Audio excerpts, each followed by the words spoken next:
السلام علیکم ورحمۃ اللہ وبرکاتہ۔ ناظرین کرام، صلاۃ الحاجت یعنی نماز حاجت پڑھنے کا کیا طریقہ ہے؟ اس نماز کی نیت کیسے کریں گے؟ اس نماز کی کتنی رکعتیں پڑھی جاتی ہیں؟ یہ نماز کب پڑھنی چاہیے؟ اس نماز کے پڑھنے کا وقت کون سا ہے؟ نماز حاجت ادا کرنے کا بالکل آسان طریقہ آسان الفاظ میں آپ کے سامنے بیان کروں گا، اور بہت سارے اہم مسائل بیان کروں گا جنہیں جان کر آپ کو اور مجھے بہت زیادہ فائدہ حاصل ہوگا۔ ناظرین کرام، سب سے پہلے یہ جان لیجئے کہ یہ نماز پڑھنی کب ہے اور کیوں پڑھی جاتی ہے۔ تو ناظرین کرام، اگر آپ کی کوئی بھی جائز حاجت ہے تو آپ نماز حاجت ادا کریں، انشاءاللہ تعالی اس کی برکت سے آپ کو اس میں کامیابی حاصل ہوگی۔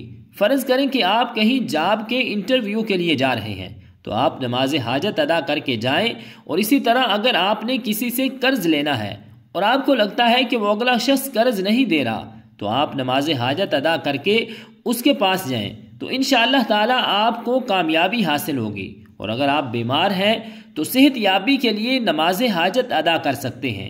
اور اگر آپ کا کوئی بھی جائز مسئلہ ہے، آپ کی جائز حاجت ہے، آپ اس کے لیے اس نماز کو ادا کر کے اللہ تعالیٰ سے دعا کریں، انشاءاللہ تعالی آپ کا وہ مسئلہ ضرور بر ضرور حل ہوگا۔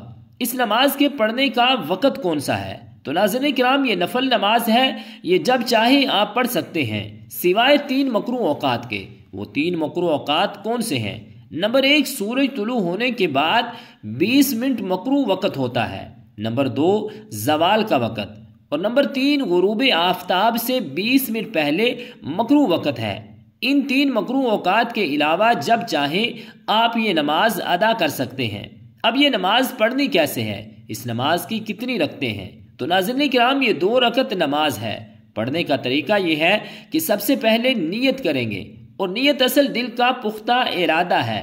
آپ نے دل میں ارادہ کر لیا کہ میں نے نیت کی 2 رکعت نماز حاجت کی، واسطے اللہ تعالیٰ کے منہ میرا طرف کعبہ شریف کے، تو یہ نیت کافی ہے۔ زبان سے نیت کے الفاظ ادا کر کے نیت کرنا یہ ضروری نہیں ہے، لیکن اگر زبان سے بھی یہ الفاظ ادا کر لیں تو یہ مستحب ہے۔ نیت کے بعد تکبیر تحریمہ کہہ کر نماز شروع کریں گے۔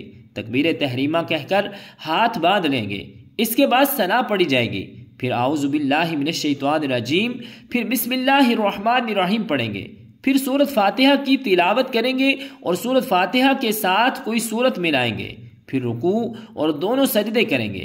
اسی طرح 1 رکعت مکمل ہو جائے گی، اور پھر جب دوسری رکعت کے لیے کھڑے ہوں گے تو سب سے پہلے بسم اللہ شریف پڑھیں گے، اور اس کے بعد سورۃ فاتحہ کی تلاوت کریں گے، اور پھر اس کے ساتھ کوئی سورت ملائیں گے، پھر رکوع اور دونوں سجدے کریں گے، اور پھر قعدہ بیٹھیں گے، اس میں تشہد، درود اور دعا پڑھ کر سلام پھیر دیں گے۔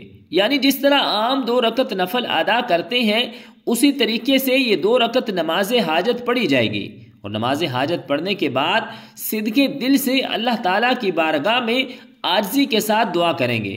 انشاءاللہ تعالیٰ اس نماز حاجت کی برکت سے آپ کے تمام مسئلے حل ہو جائیں گے، اور آپ کو اپنے تمام مقاصد میں کامیابی حاصل ہوگی۔ رب ذوالجلال کی بارگاہ اقدس میں دعا ہے کہ خالق کائنات ہمیں عمل کی توفیق اور ہمت عطا فرمائے، آمین، بجاہ النبی الکریم الامین۔